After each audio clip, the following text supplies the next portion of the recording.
molitva na putu. Prelijepi moj čovječe,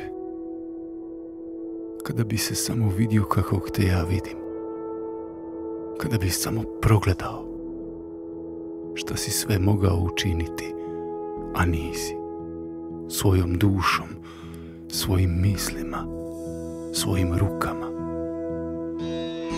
Ti možeš stvarati čuda u radosti. Tebi je sve dano da te podrži u slobodi izražavanja u ljubavi. Ti si iskra beskonačne inteligencije. Ti si energija beskonačne inteligencije. Ti si slobodna volja. Ti si ljubav iz koje je nastalo svjetlo u svim bojama koje preplavljuju svjetove. Na tebe je pao veo zaborava. Ti možeš izaći iz tame koja nije tvoja. Samo pogledaj gdje si trenutno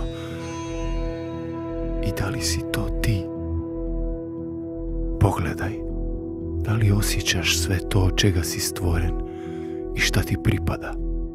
Ako si izgubljen, pozovi sve ono što ti je dano da te podrži na putu u namjeri i slobodnoj volji.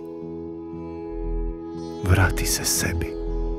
Tvoja radost i moć potrebni su da iscijele ovaj svijet uronuo tamo.